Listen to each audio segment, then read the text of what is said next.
구독자 여러분 사랑합니다. 오늘의 주제는 기업의 두 얼굴, 장부 이익과 세금 이익은 왜 다를까입니다. 혹시 기업이 발표하는 그 순이익 수치 있잖아요. 그게 실제 세금 낼 때 기준 금액이랑은 좀 다르다는 거 알고 계셨나요? 네, 그렇죠. 마치 가면을 쓴 것처럼 기업의 재무제표, 그러니까 Financial Statement 상의 이익이랑요. 세법, 텍슬로 상의 과세소득, taxable income은 종종 다른 이야기를 할 때가 많습니다. 맞습니다. 이게 그냥 숫자가 다르네 하고 넘어갈 게 아니라 네, 왜 다른지를 알아야 그 기업의 진짜 재무 상태를 좀 더 깊게 볼 수 있거든요. 그러니까 발표된 이익이 전부가 아닐 수도 있다 이런 말씀이시군요. 네, 그런 셈이죠. 흥미로운데요?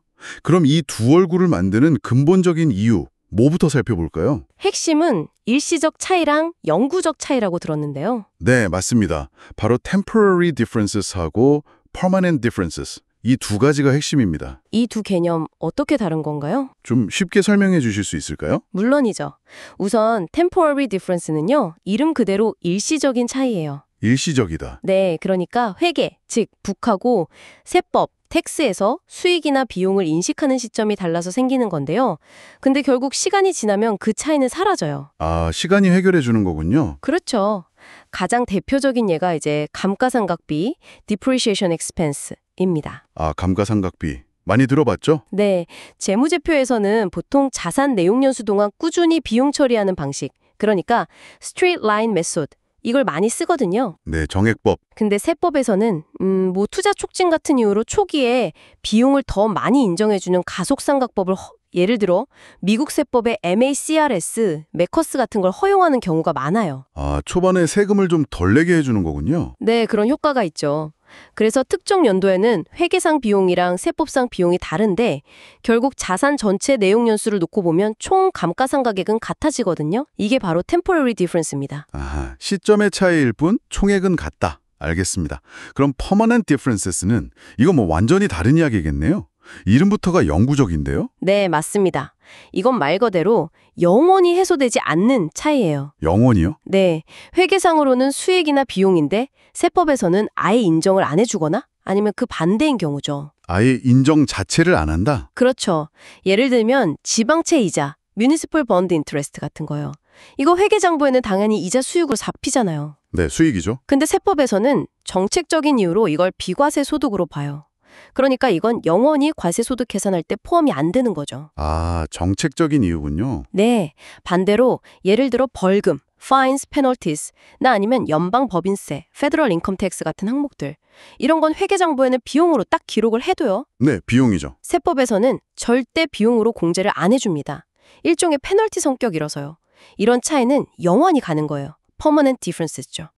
그러니까 세법이라는 게 단순히 계산 규칙만 있는 게 아니라 어떤 정책적 의도나 사회적 방향성 같은 게 담겨 있는 거군요. 정확합니다. 그런 부분들이 반영되는 거죠. 그럼 기업들은 이렇게 복잡한 차이들을 어떻게 정리해서 세금 신고를 하나요? 뭔가 방법이 있겠죠? 네, 있습니다. 바로 스케줄 M1 또는 스케줄 M3라는 서식을 통해서 이 차이를 조정합니다. 스케줄 M1, M3. 네, 이게 뭐냐면 기업의 재무제표상 이익, 북인컴에서 출발해서요. 방금 이야기한 이런 차이 항목들을 더하거나 빼거나 해서 최종적으로 세법상 과세소득, taxable income을 계산해내는 과정을 보여주는 명세서 같은 거예요. 조정 명세서 같은 거군요.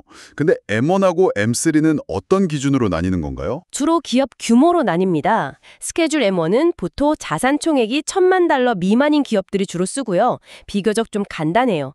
차이 조정을 보여주긴 하는데 이게 일시적인 건지 영구적인 건지 명확하게 구분하진 않아요.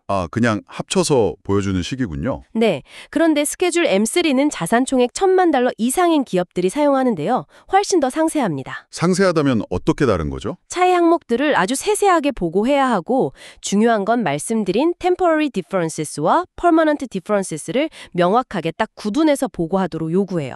훨씬 더 투명하게 정보를 공개하라는 거네요? 그렇죠. 아무래도 규모가 큰 기업들에겐 더 높은 투명성을 요구하는 거죠. 역시 실제 예를 들어주시면 좀 더 와닿을 것 같습니다. 좋습니다. 그럼 간단하게 가상의 베슨코프 사례를 한번 보죠.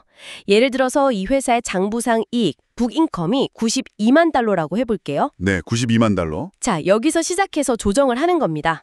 먼저 세법상 공제가 안 되는 항목들, 아까 말한 연방 법인세, 페더럴 인컴 텍스가 8만 달러, 벌금, 파인즈 페널티즈가 5만 달러 있었다고 치면 이건 다시 더해줘야겠죠? 비용으로 뺐던 거니까. 네, 그렇죠. 공제 안 되니까 다시 더하고.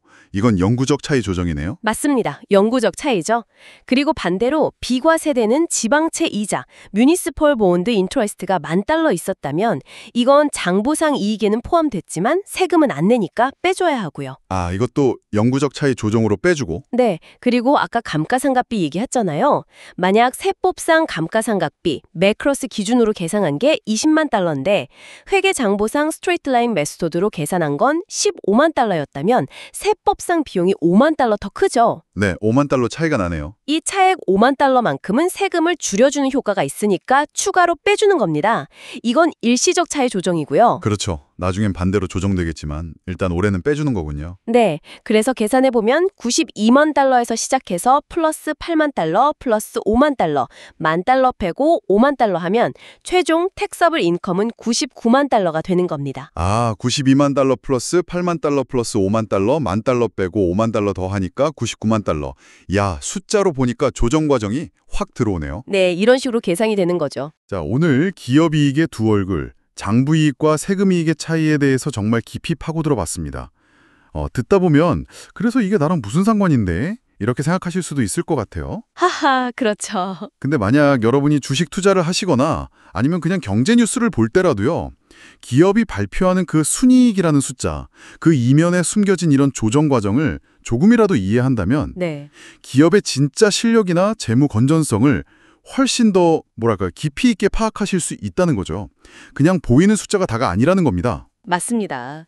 단순히 발표된 숫자만 볼 게 아니라 그 숫자가 어떻게 만들어졌는지 그 과정을 들여다보는 통찰력이 중요해요. 이 차이를 이해하면 기업의 실제 현금 창출 능력이라든지 아니면 앞으로 세금 부담이 어떻게 될지 같은 숨겨진 정보들을 읽어낼 수 있게 됩니다. 그렇죠. 발표된 이익의 질을 평가하는 눈이 생긴다고 할까요? 네, 정확한 표현입니다. 그러니 다음에 기업 실적 발표 뉴스를 보실 때 그냥 헤드라인에 나온 순이익 숫자만 보고 와 하거나 에휴 하지 마시고요. 속으로 한번 그래서 텍스블 인컴은 얼마일까? 퍼머넌트 디퍼런스는 뭐가 있었을까? 이렇게 질문을 던져보세요. 재밌겠네요. 네, 남들이 못 보는 기업의 진짜 얼굴을 발견하는 아주 흥미로운 탐정놀이가 될 겁니다. 오늘 이야기가 여러분의 투자나 세상을 보는 눈에 아주 강력한 무기가 되었기를 바랍니다.